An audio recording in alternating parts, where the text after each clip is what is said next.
Welcome to the channel, everybody.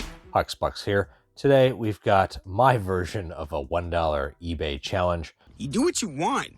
You don't care what anyone thinks. A lot of people do these challenges where they have $1. They're going to take it, buy one card, maybe two cards, and try to turn it into as much money as humanly possible. I'm an adult man. I have more than $1. It makes for a great YouTube headline to say $1 into $1,000. Cool, fun, great. But we're just gonna get right to it because I have, more than $1. I'm not a homeless man looking to work my way off the street. So what this is we're gonna buy cards on eBay. We're gonna track what we paid for them. We're gonna sell them on eBay and see what and if we can turn a profit. I am by far not a professional at this. I don't do this part-time or full-time. I do this a little bit here and there. If you open wax products, we all know it's very expensive. You have to do something to supplement that and offset the high costs of opening wax. What I do is I sell some cards that I get opening boxes. I will also grade cards to sell, and then I occasionally buy cards on eBay and resell them and grade them to bring in a little extra income towards this hobby. And I think in this day and age, it's something we kind of all need to do if you want to open wax. I don't want to say it's a prerequisite, but unless you're independently wealthy and just have a lot of disposable income and you enjoy opening boxes, then it's a smart decision to try to augment and offset those costs. So I figured I'd make a video series about it. So for this challenge, I gave myself a rough $200 budget. I overspent it a bit. You'll see I spent $214 and got 34 cards. I'm going to go through what we purchased. We're going to see what's gradable, what's not, and we're going to try to see if we can turn a little profit. Now, I will say on this order, I purchased these in early September. Life is busy. I couldn't get to it before, so here we are. There are some football cards in here, and early September, as you know, is about the peak time for football cards. So I'm a little hamstrung here in this challenge because a lot of the football cards I don't suspect, unless they're gradable, I'm going to turn a profit on. It's like trying to run a race with one leg. It's going to be difficult, but we're going to give it a shot and just see how it goes so you guys can see what reselling looks like. So I'm going to show off the purchases and you'll see the cost of goods as we go. Then I'm going to look over these, see what's gradable, what's not, and we'll go from there. And at the end of the video, I'm going to talk about just reselling sports cards as a potential job. I think it's just a message that needs to get out there and people need to understand because it has this aura about it that I think is somewhat unjustified and it's glamorized by YouTubers to a degree. So let's just get into what we purchased and the value of the cards. So let's start off. We got this Trae Young. It's a Blue Flash Select. I paid about $250 for this card. It's numbered 99 as mentioned. Next we got, and there's going to be a mix, nothing super expensive here. This is a Desmond Bain Blue Ice, numbered to 199. Paid like $1.50 for that. Jimmy Butler Gold Wave, Red Gold Wave. That's like a Asia, I believe. Not numbered. Paid $2.25 for that. Then we got a Luka Select Green Shock. We paid $2.50 for that. Now here's where you're going to notice it starts to hurt. Will Levis, who returned to the lineup yesterday, did not look good at all. But this is a Will Levis Silver Rookie card. I paid $5.50 for this. I think this is selling now for a couple bucks. So that hurts. The best hope on these football cards is to a lot of the current players, the rookies, is just hope that they have a good game, explode, and we can offload it at a peak rather than the low they're sitting at now. But the idea, obviously, in any of this is going to get to move it quickly. Robbie Gould Topps Chrome 2007 X-Fractor. Got this for $1.50, I believe. Figure Robbie Gould, one of the best kickers in the game. Someone will buy him. Here's another one that's not going to age well. Anthony Richardson Pacific Red out of Zenith rookie card. Gorgeous looking cards. I love these cards. They're just the flood type, the no background. Looks awesome. This would look so much better in a blue, but I paid $11 for this. That is a rough one. A Randy Moss, 1999 Upper Deck Future Fame. Paid $2 for this. Pretty cool looking insert from the 90s. Something the 90s did well. Next up is a Jameer Gibbs out of Illusionist, number to 199. Got that for $6.50. Prayers out to Aiden Hutchinson. He had a pretty gruesome injury. Justin Herbert, Pacific Blue, on a 2023 Zenith. Got this for $1.50. A nice color match. Herbert has definitely lost some of his luster. Then we got a Michael Vick 2012 Chrome X-Fractor. Paid $4 for that. Jordan Addison. This is another rough one. Red Sparkle Prism. Paid $30 for this. This one's gonna hurt. I knew it wasn't gradable when I bought it, but that's gonna hurt. Have to dig our way out of that. A 1998 Skybox Premium Shaquille O'Neal. Got that for $1.50. Probably not a wise purchase. I really, when I buy and resell, I really am not super familiar with 90s cards, what's popular and what's not. Because that was the time when I was out of the hobby.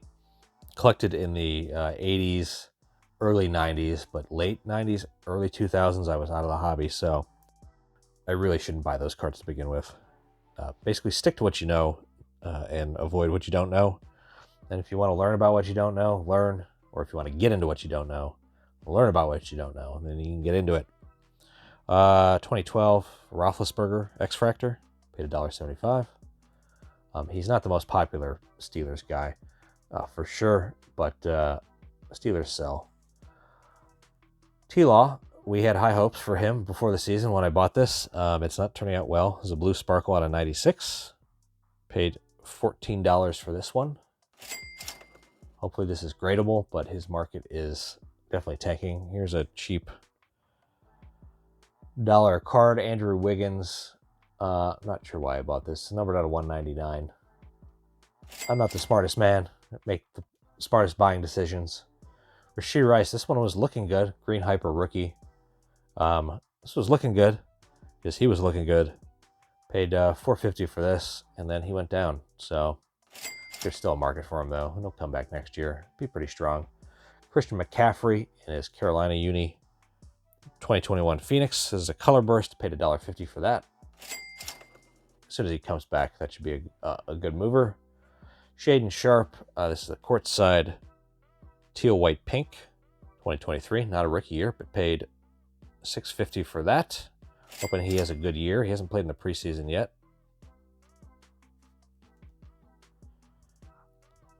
NBA champ Jason Tatum. So 2019 green yellow, $1.50. Semi-decent color match. That should sell. Austin Reeves maroon out of select, number 175, paid $2.26. Here's a bad looking one. Zamir White, supposed to be the starting running back of the Las Vegas Raiders. Matson has gotten in the way of that, and he's hurt now. Not looking great. As an auto rookie, $14. A lot of these cards I'm just going to probably look to break even on. It's going to be tough. Maybe this will end up being a $1 challenge when it's all said and done. Because I might have made $1 on all this. We'll see, though. Select Sir Thompson Blue. Die cut, numbered at 249. I like the Pistons this year, $4. He really doesn't have a market. I think he might be, somewhat undervalued. We'll see. Micah Parsons out of Donruss Elite. Nice color match. Not a rookie, but that was numbered out of, where was it? 625, Donruss Elite. Gotta love those high numbered parallels. But paid $1.75 for that. Cowboys not looking great either. Mikal Bridges thread statement. Paid $1.50. Rookie card. I'm sure someone will pay a couple bucks for that. Franz Wagner. It's a blue disco or fast break. Paid $250 for that. That's numbered out $285. I think he could take the leap this year. Like that card. Next up, we got a Jahmyr Gibbs rookie silver. I knew this was really top heavy when I bought it. You can see it is not going to make the grade to grade, but we got that, and we paid $13.50 for that. Still splitting time with Montgomery. I wish he'd take the reins himself. Brock Purdy rookie card, photogenic Chronicles. Paid $275 for that. If that is gradable, that's a nice one. They're hard to grade, but they sell well. Got a Spellbound Zion out of Elite. Orange, not numbered, die cut, but Spellbound always sell well. I do like Zion. I think if he can put another healthy season together this year and the Pelicans can make the playoffs, I think maybe he rebounds, his prices rebound. But they're never going to return to the glory days of the boom. Lights Out blue Pulsar Donovan Mitchell in his Jazz uni.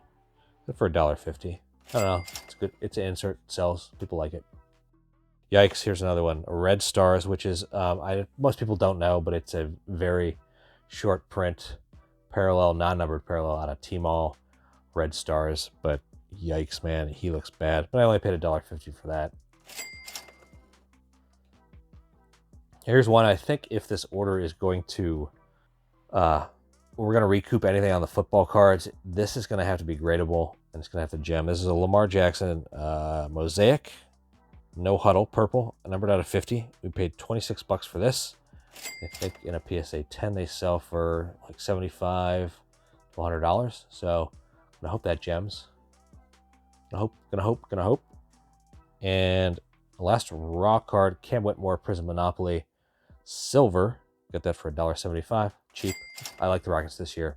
We did pick up 2 graded cards, cheap. We got this PSA 10 Lights Out Brandon Miller out of Donruss Optic. Paid $26.50 for that. Hopefully we can sell that $35-40, turn a couple buck profit, and keep going. Then I got a DeAndre Ayton PSA 10 rookie card. Paid $8.50 for that. If I sell for $25, cool. So what I'm going to do now is I'm going to go over, I'm going to look at these cards to see what's gradable, and we can see what's going to be sent into PSA and really how the order is looking overall. All right, so we looked over the cards. We found out what was gradable and what was not. These cards I deemed they're such low value. They're probably not worth grading, and they wouldn't move, or they had obvious issues. So that Gibbs we couldn't grade because it was just terribly off center. That was unfortunate top to bottom. Same thing with the Addison. The rest were mostly just low value, not high movers. These we deemed, we looked over, and we deemed not gradable.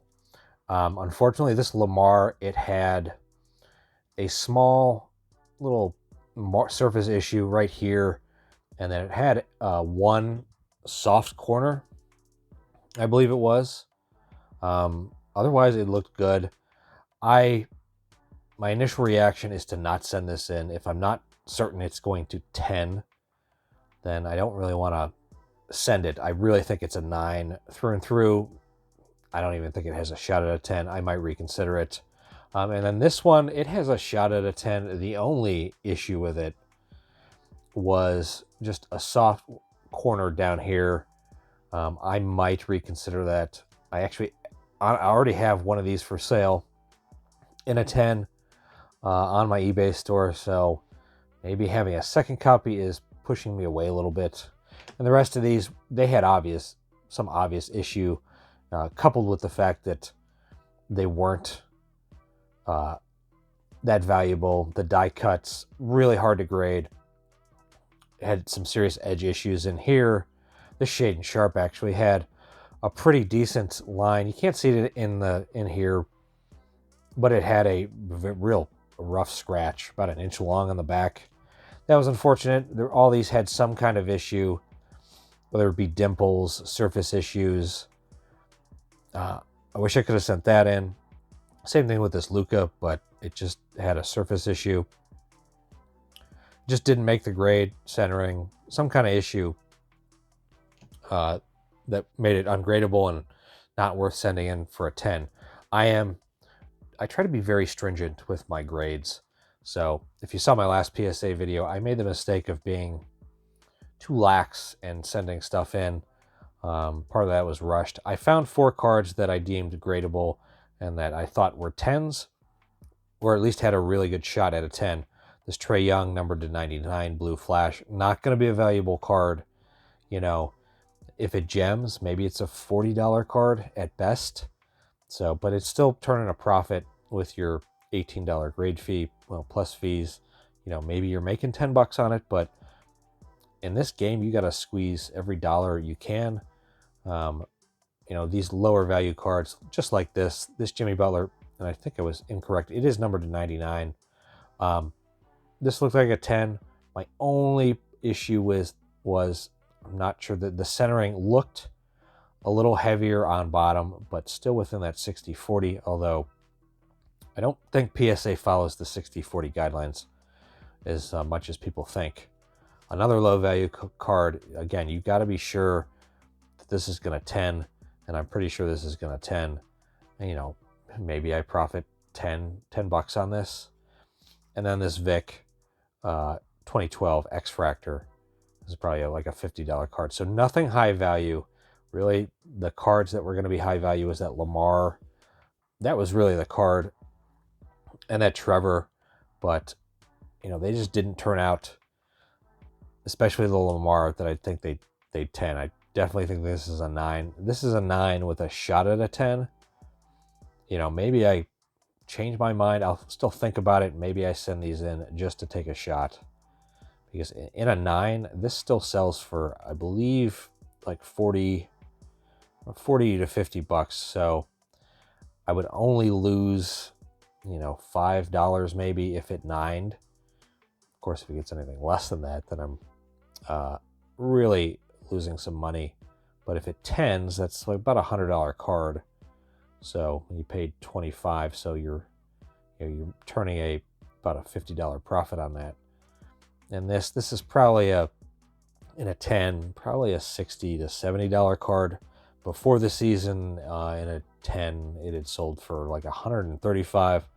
But this is, again, back to my bad timing. This is really, I'm really putting myself at a disadvantage here. And again, a lesson what not to do if you're reselling. Timing is everything. You got to be on top of it for sure. I'm still learning that lesson. And I want to now get into kind of my high horse. I'm going to get on my soapbox and talk about reselling. You see a lot of channels out there that tell you reselling is a viable option. They'll even lead you to believe that it's something you can do full time. I'm here to tell you it's not, for several reasons. One, just I don't know if you've heard of it's called the survivor's fallacy. It's really prevalent to gambling. But what a survivor fallacy is that you only see the winners or the survivor of something. You don't see the people who don't survive in any particular area. So for sports cards reselling, you won't see YouTube channels of the people who didn't survive reselling because it never got off the ground. They weren't good at it. They failed at it. There are many more of those than there are survivors, people who are successful. And people who are successful will try to tell you or lead you to believe or give the impression, maybe not directly, but certainly indirectly. They're putting content out there, giving you tips and tricks, which implies, if you're giving tips and tricks on something, you're implying that if you follow X, Y, and Z, you can also be successful. And a survivor, a winner, is not going to be conscious or cognizant of all the people who didn't survive and just how difficult it is. And it is difficult. So it's not really a viable full-time job to me. There are questions of long-term market sustainability are in question. You know, how is this sports card market, which is booming, what's its long-term future? I don't think the long-term viability is there. It is, I would say, a high risk endeavor. And it's hard to suggest to someone that if you want to resell, to get into it as a full-time job. If you do want to get into it, do it as a side hustle. I mean, that's what I do. I don't even do it as a side hustle, really. I just do it here and there. Do I make a little bit of money? Do I have some success? Yes. I don't really consider it even a part-time gig. I make a little bit of money. I just do it to sustain the channel and what I enjoy, which is opening wax. And I realize opening wax, is not a profitable endeavor. It never is. It never will be. Even if wax prices came down, it still wouldn't be profitable because singles would follow in suit. Another just problem I have with the idea that you can be a reseller is to really get off the ground, you just need a couple things going with you. You either have to have just no real life expenses. To sustain yourself, to put a roof over your head, to pay your bills, to feed yourself, just to take care of yourself, you're going to have real life bills. And starting off in a sports card market, it is a slow build. You're not just going to start doing it and start making sustainable money. Either that, or you have to have massive capital up front. And that is just extremely dangerous. It's high risk. So if you have a lot of capital up front, you can sustain maybe a year's worth, I'd say, of just not making a lot of money and pay your bills and sustain yourself. So the only way you're going to just start doing sports cards full time is if you don't have any bills, if someone else is taking care of you, is paying the bulk of your bills, your rent, your mortgage, your car payment, your grocery bills. And that's just not realistic for anyone other than kids who live at home, which is fine. If it's something you want to get into, like, it should just start as a part-time hustle, a part-time thing that you just do on the side for a little extra cash in your pocket, maybe to spend on singles for your PC or to buy wax to open, whatever you want to do, or just to save money and something you enjoy. You enjoy sports cards, and there is obviously something, people like economics. They like buying and selling. There's an element of fun to it, but don't get into card reselling thinking you're going to make a living off of it, because you're not. The chances of you being successful at it are slim to none. So I'm sorry if I rambled on there. I apologize. I do want to thank you guys for watching. I do have a monthly giveaway going on. If you guys want to enter, just be a subscriber, hit that thumbs up button, like the video. Every video for the month of October gets you an entry into the giveaway.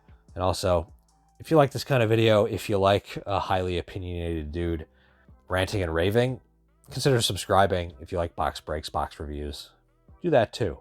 This is a little different than what I normally do, but at the very least, if you could hit that thumbs up button, I would super appreciate it. I want to thank you guys for watching, spending even just a minute of your time with me today. Till next time, peace.